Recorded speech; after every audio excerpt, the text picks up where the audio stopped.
Emni wa do tamu wana hina. And number 3, uga make it go with the public. O jana e bugbe. U sena se bugbe. Ke no se na ogu egwa, ke no ma se na ogu egwa, ye do gu egwa. Yeah. Or you gonna make it a public. Or anything uriau.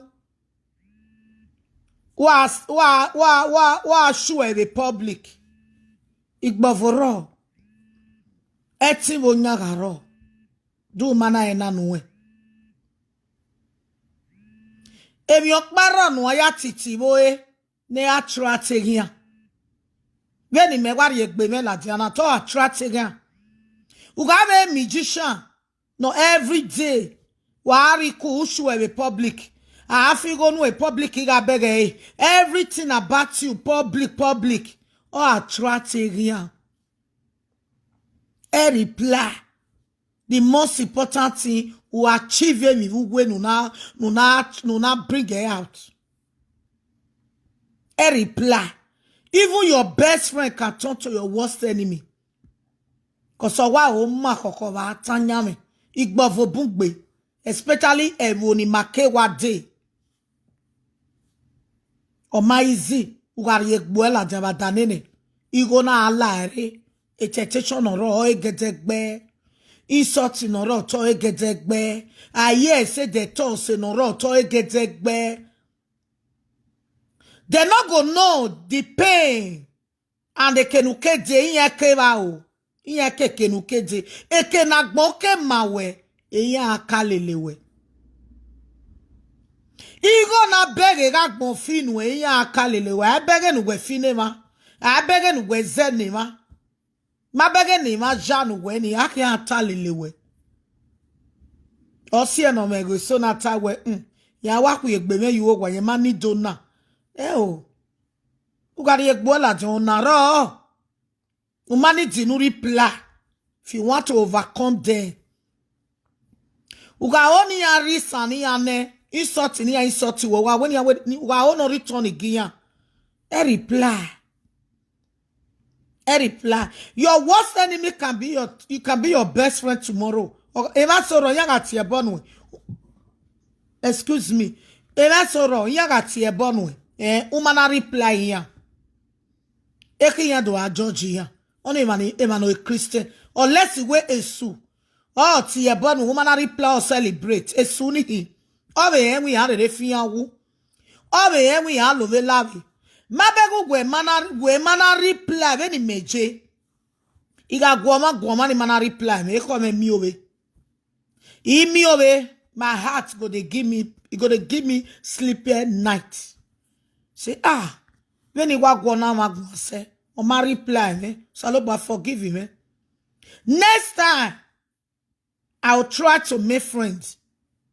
Because you are somebody that can move with. So, nuwayala wogo. Ivye do ya fe keniri si keniro wa. Agati tiba desoe igbovoro. Eta we wa mi. Vena ayatemu we ateme no ruo wa. Sunu na. Agateme no ruo wa ebe value. Atetale 2 days ya eweribo. Iya ewerebo. Anybody in the entity. Anywhere na attitude, unless we go, then he don't know me jo. When he do a distract come, I'ma give a message. Iye menita. Uga wume a heart. Na ya biyo insult. Eri egbuela jabadanine. Uga jukmo eshu ela jabadanine. Uga dimoto eshu ela jabadanine. Ipalowe eshu ela jabadanine. Etiye monu biye badanine. Uga wu setting biye insoti. Cause we eti dota gwe gemi nu no gwa weji gemi ni ya ugwe negi aso. We kebe we gi amosto so. Ti amosto vie. Okay ke nu ready. Uga momo talk bon la de gi amosto so. Because there are many people on Temudia no day. There are many people no temuja we regbe we fala wegbe. There are many people no temuja we wa asusewu. Okay, kerire. Omana wo asusewu. Olodove ladia. Ododi moto. Odosho ipalo. Egbe palo no we show. Iya mo eboguya. We are when ni avie. Enjoyment we enjoy every blessed day. Iya enjoy very yo. We are when here we avie utoge. Utoge. Come on, no well. Come on, no my well. Iya we are here we. Only a laughing now. The only people they wear are a white. White doesn't care about you. If you like, I make every day. They don't care what they care for. You will pay tax. But in Africa, a jealousy or jinyahu. Wa asu say, iya lucky way. Wa enjoy, iya hate you way. If I not lucky way, wa enjoy. Masiya 20 out of 100 in your manume. Why reply? Anybody know again will be the public. What left from me? Erika ajebe nuwaveje. Iwe ni wa dori bude na nuwa eh.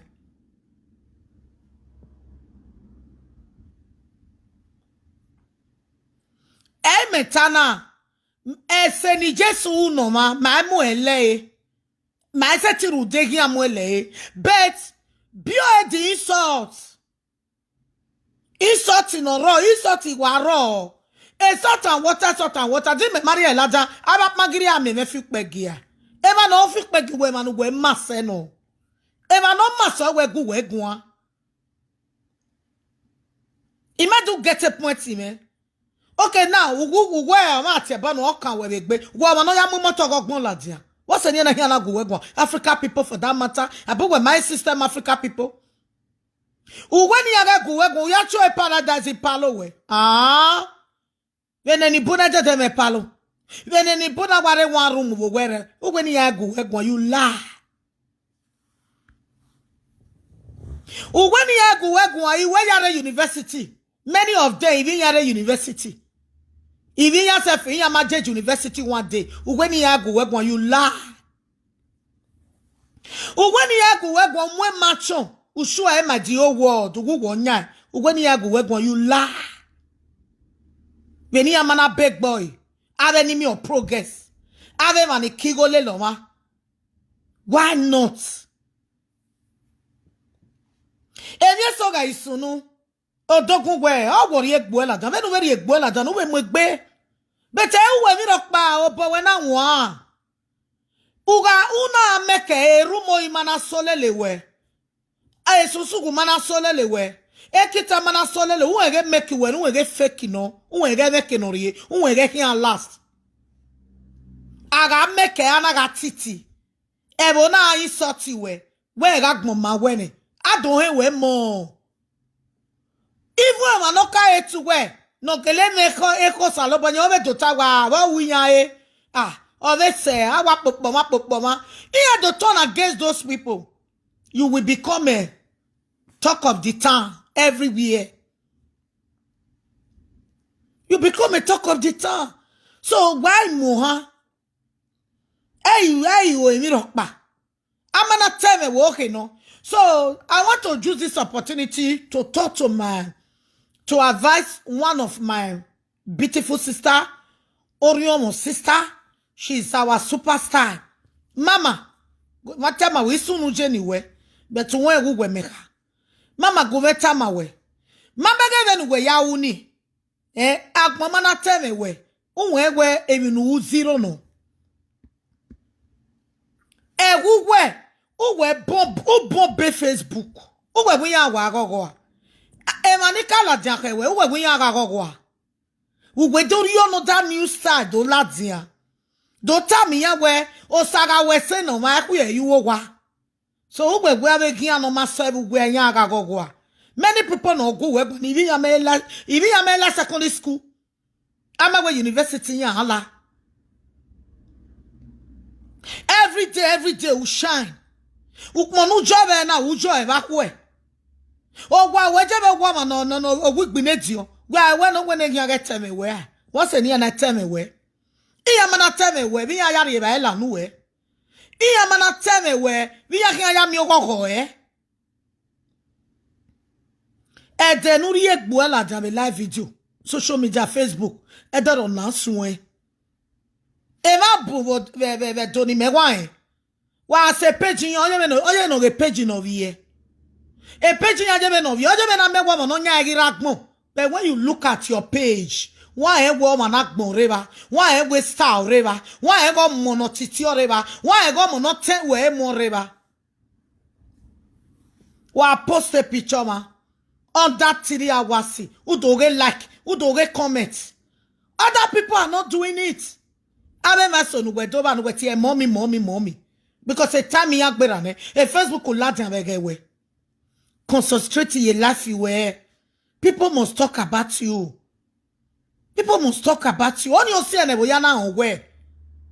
Do we marry a book la jamege be onwe. E kere ya be ya enwe. Twin. People must talk about you, mama. E reply one okpa. E level we pa ne. O maizi. O segena ya rie na suseji. E ya weni adegbo ma de. O we lare wari beti yana miamia we ugo sate iwe nyarok bareba.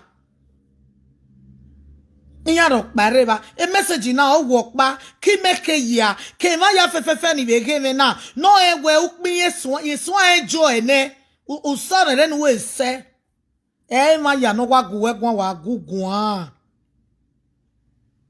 atitineria miozan atitineria misoti. Eva soro no gugwe gwa munu we get ma we mu. Eva soro no gugwe gwa we to bugwe wije. Wo to bugwe pay bi better pay bi jin yegbe. Better we do gugwe gwa. O ma no ma so gugwe gwa. Venu we jena mama. Igbine jon seti gugwe gwa. Ivi igbine jon rokpa yin seti gugwe gwa. Imanu we mase. Imanu we struggle say jinya gani jinya na aro ya kevenu weje o ma meka everi ona ijinya rokpa no meka no ogu we gwa ijinya rokpa no meka evenu we ya meka ero ikuji ijime ime jogi jemeta a young lady that fight for life, that train our children, that give the best to our children. Ote mwenye wazawa bobelo utogo vijeme iye zawa bo. So the derioboka mami. The only way no ya eti mo atataki ni ya. Do we ka me go no ya selu mo we gbesele. Wa ku wa mecho wa pe. That is the only way. Egi arrive o ma ga koko.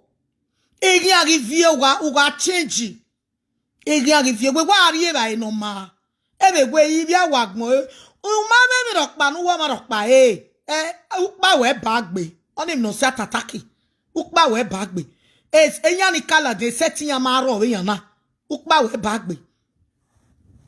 That is the only thing. Ukpa we bagbe. You was a Facebook, you know. You cover many of them.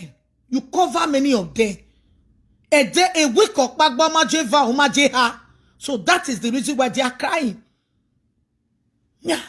Ari no keya me mabe webo. E so jinya zi ije, so jinya zi yera.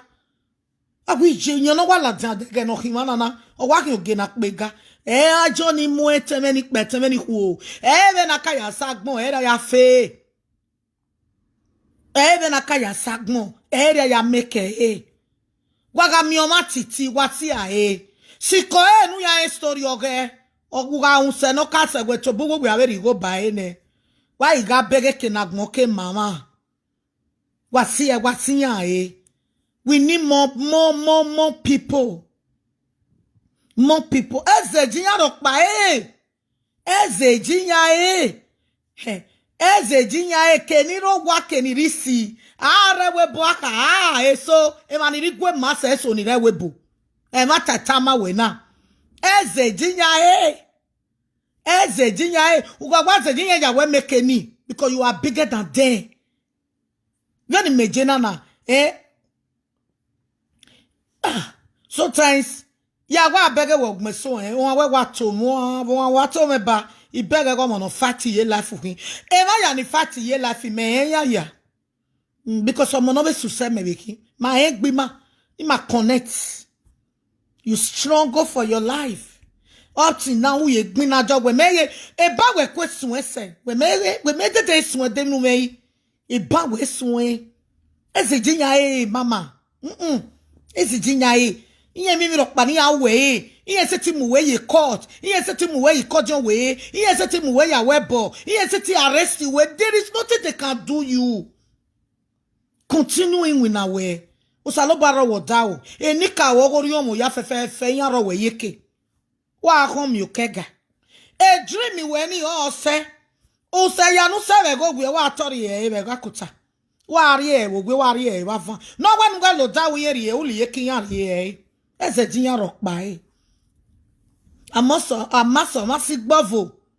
Iwa webun ya na nu esu na. Ne ave mi ya no sunu no kata igbera ne ya fun we. Ogwe gi miamia. Ese jo. Veno riomo polo se, oriomo polo. Wa mu wo kwoka o no titi. Ni mae, especially when ni mewa jena. Etinyara o beve nu weje. I believe wo kwoka o ni mewa e go titi oriomo be magician. Oriomo ekwenu de. E wo nana bie we ekwenu de. Egi gbagba me oteme. Wọ́n egi gbagba me osaro woda osaro we yeke e gbagba me ari kunana munu anana muwa amana be mu we bia be ya belele meeting when we ya go nu ya gogo ogbegbe ya wa gogo. You have the best meeting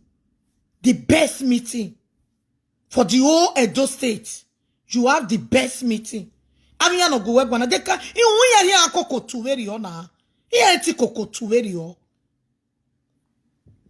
Iyeseti uno kokotu hui uno tegba muhi uno rukbala wa hui wa iliyoko wa ruela wa uloda ruela wa ugbun uje ti wo sie nu mi ba eje nu mi ya kokomo na ya emegbewere o se enu nawe wa abi ebu wo bana ubi abi ebu wo ebode ada agbopo we yana apa wetu we ebu wo wa ugwe wa akogwa le konpo na azujo we di o mapa una avie buogwa yin teme we yin teme we o egene ne sera nata o tomu le je we ma hien webo we me mi ateme we begani because they will ticket yin ona meke norie ono na ni bia e wa sono na ono na ni bia e ya hien ka be kina wana be ku won ayi yin ma ewe osalo baro woda o osalo ba ewe ekenurie o must so